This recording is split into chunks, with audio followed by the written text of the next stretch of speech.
श्रोते हो नमस्कार. Ramkrishna IT consulting private limited प्रस्तुत आयटी मधल्या संधी या नवीन कार्यक्रमात तुमचं स्वागत. आयटी मधल्या या संधींबद्दल आपल्याशी बोलायला रामकृष्ण आयटी कन्सल्टिंग प्रायव्हेट लिमिटेडचे विवेक कुलकर्णी सर आजपासून आपल्या सोबत असणार आहेत आणि या कार्यक्रमामधून आयटी सेक्टर बद्दल बरीचशी माहिती ते आपल्यापर्यंत पोहोचवणार आहेत. त्यांच्याशीच बोलूयात. नमस्कार सर. नमस्कार सर, श्रोत्यांना पहिल्यांदा आज आपला पहिलाच भाग आहे कार्यक्रमाचा, तर आपण कार्यक्रमाचं स्वरूप सांगूयात की आयटी मधल्या संधी म्हणजे नेमकं काय सांगणार आहोत.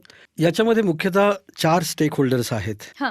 जे रिक्रूट करणार आहेत. त्या आयटी कंपन्या भारतामधल्या विद्यार्थी जे इंजिनिअरिंग झाल्यानंतर किंवा त्यांचा काही कोर्स झाल्यानंतर जे संधी शोधतायत असे विद्यार्थी, त्यांचे पालक आणि जे कॉलेजेस त्यांना वेगवेगळे कोर्सेस ऑफर करतायत, असे 4 वेगवेगळे स्टेक होल्डर्स आहेत. अच्छा. या 4ही स्टेक होल्डर्सचा काही रोल आहे या संधींचं सोनं करण्यासाठी. बर. तर मुख्यतः आपण बघतो की कुणीतरी माझा किंवा कोणाचाही एक सिनियर असतो, तो सांगतो की आयटी मध्ये जा, आणि मग 12वी झाली की तो त्याच्या डोळ्यासमोर मला आयटी मध्ये जायचं आहे, एक चकाचक 5 स्टार ऑफिसमध्ये मी जाणार, याची स्वप्न अगदी 10वी-12वीला असताना सुरू होतात. बरोबर. आणि मग नेमकं मला तिथे जायचंय म्हणजे काय करायचं आहे याची कल्पना नसते. इतकं माहिती असतं की आता एक कोर्स करायचा, की इंजिनिअरिंगला ऍडमिशन घ्यायचं आहे, MCA करायचं आहे, BCS करायचं आहे, अशा प्रकारचे कोर्सेसमध्ये जायचं की मग बाकी सगळं आपोआप होईल.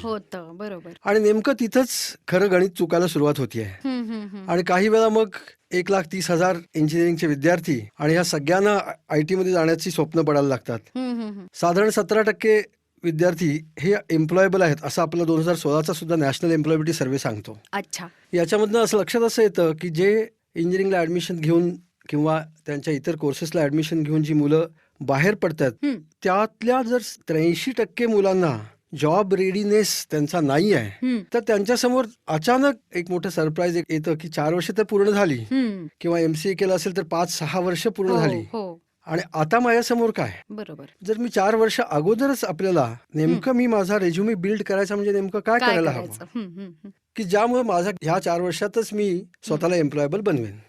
तर आपण आधी केला पाहिजे. करेक्ट. आणि तो आपण ह्या सगळ्या कार्यक्रमामधनं त्याचे वेगवेगळे जे पैलू आहेत, जे वेगळे त्याचे पदर आहेत, ते उलगडण्याचा प्रयत्न करणार आहोत. नक्कीच. मला वाटतंय खूप मार्गदर्शक असा हा सगळा कार्यक्रम असणार आहे. जे विद्यार्थी मित्र हा कार्यक्रम ऐकतायत, ज्यांना आयटी मध्ये करिअर करायचं आहे त्यांच्यासाठी, त्याचबरोबर तुम्ही म्हणालात तसं पालक पण आहेत ज्यांनी काही स्वप्न बघितलेली असतात आपल्या पाल्यांसाठी. बरोबर. आणि अगदी आयटी मधले जे रिक्रुटर्स आहेत त्यांच्या सुद्धा अनेक अडचणी आहेत याच्यामध्ये.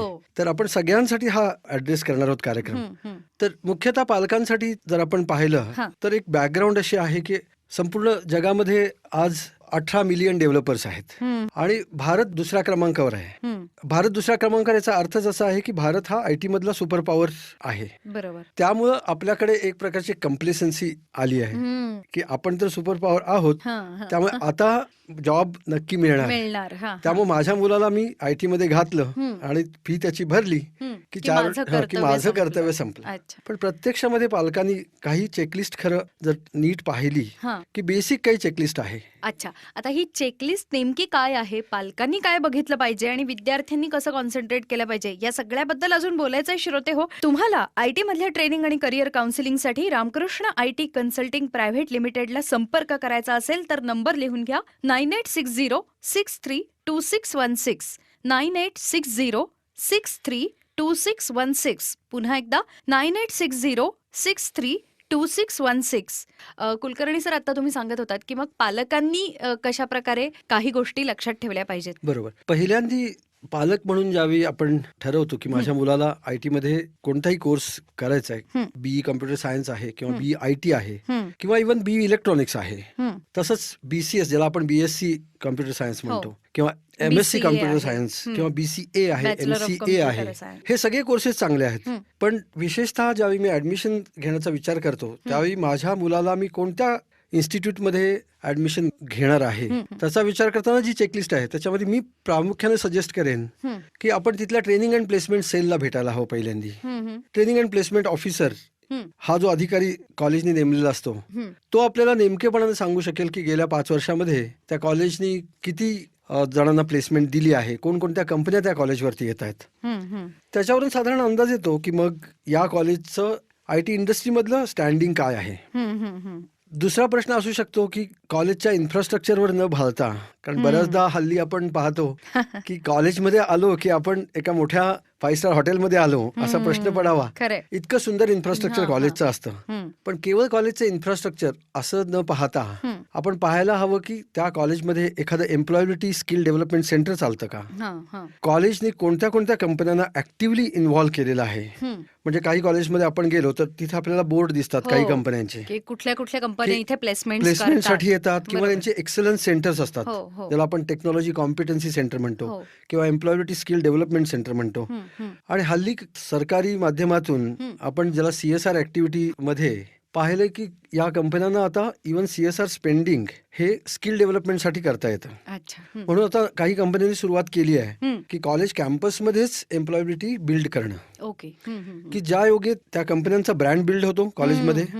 आणि त्याचबरोबर मुलांना कळायला लागतं की प्रॅक्टिकली आपण काय करू शकतो. बरोबर. तुम्ही आता विषय काढलाच आहात म्हणून हा खूप महत्वाचा मुद्दा आहे. म्हणजे तुम्ही इंजिनिअरिंग करत असा किंवा कुठलंही शिक्षण, तर त्यामध्ये नुसतं थिअरिटिकल नॉलेज न घेता प्रॅक्टिकल नॉलेज आपल्याला जॉबसाठी कसं उपयोगी पडू शकतं ह्याचं ऍक्च्युअल ट्रेनिंग पण असायला हवं. ऍब्सोल्युटली. आपण बोलत होतो की पालकांनी जी चेकलिस्ट आहे त्याच्यामध्ये ही एक चेकलिस्ट असायला हवी की इथे प्रॅक्टिकली कितपत आपला मुलगा शिकणार आहे. बरोबर. आणि त्यासाठी मी म्हणतो की employability skill is a very different skill than theoretical skill. अच्छा. तर एम्प्लॉयबिलिटी ही प्रत्यक्षामध्ये मी काम हाताने जे करणार ते करण्याचा मला अनुभव इथे बिल्ड होणार आहे का. म्हणजे मी गंमत म्हणून तुम्हाला सांगतो की ज्यावेळी काही कॅम्पसेसमध्ये इंटरव्ह्यूला IT कंपन्या जातात त्यावेळी प्रश्न विचारला जातो की tell me about your self.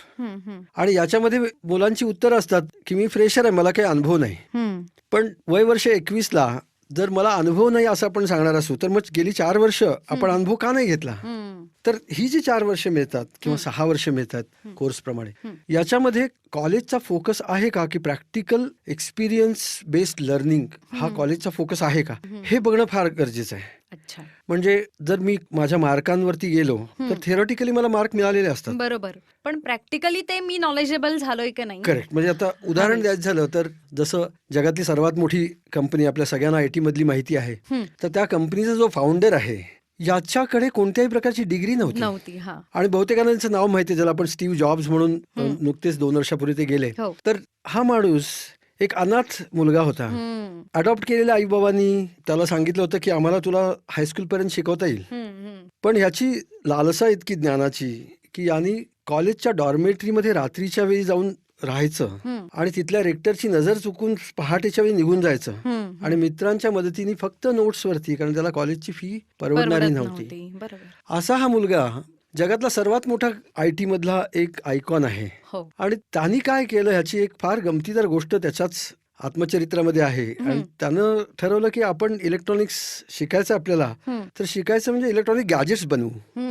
आणि त्याने पाहिलं की आजूबाजूला सगळ्या हॉस्टेलमध्ये ज्या राहत होता तिथे लॉंग डिस्टन्स कॉलिंगचा रेट खूप जास्त होता त्याच्या काही. आणि म्हणून त्याने असं ठरवलं की आपण असे गॅजेट बनवू ज्या गॅजेटला टेलिफोन जोडला तर कॉल फ्री होतील. अशा प्रकारचं गॅजेट बनवलं. आणि ते गॅजेट इतकं प्रसिद्ध झालं पण त्या टेलिफोन कंपनीला लक्षात आलं आणि मग ते थांबलं. पण मुद्दा असा आहे, जो मुलगा क्वालिफाईड इंजिनियर नाही आहे, ज्यांनी खरं तर कुठलीही परीक्षा इंजिनिअरिंगची दिली नाही, तो जगातला सगळ्यात मोठा IT आयकॉन म्हणून आज आहे. म्हणजे आपण जे बोलतो ना की थिअरॉटिकल नॉलेज पेक्षा प्रत्यक्षामध्ये ऍप्लिकेशन किती आपण करतो ते सगळ्यात महत्त्वाचं. आणि तो मुलगा स्वतः इंजिनियर नाही, पण आजकालचे सगळे साऊंड इंजिनियर असू देत किंवा या मोठमोठे स्टुडिओज असू देत किंवा IT इंजिनियर असू देत, त्याच्या मशीन शिवाय काम करत ही वस्तुस्थिती आहे. तुम्हाला IT मधल्या ट्रेनिंग आणि करिअर काउन्सिलिंगसाठी रामकृष्ण IT कन्सल्टिंग प्रायव्हेट लिमिटेडला संपर्क करायचा असेल तर नंबर लिहून घ्या 9860632616 9860632616. पुन्हा एकदा 9860632616. Ramkrishna IT consulting private limited प्रस्तुत IT मधल्या संधी या कार्यक्रमाच्या या पहिल्या भागात इथेच थांबणार आहोत. अजून काही जाणून घ्यायचंय पुढच्या भागात विवेक कुलकर्णी सरांकडून. तोपर्यंत नमस्कार. नमस्कार.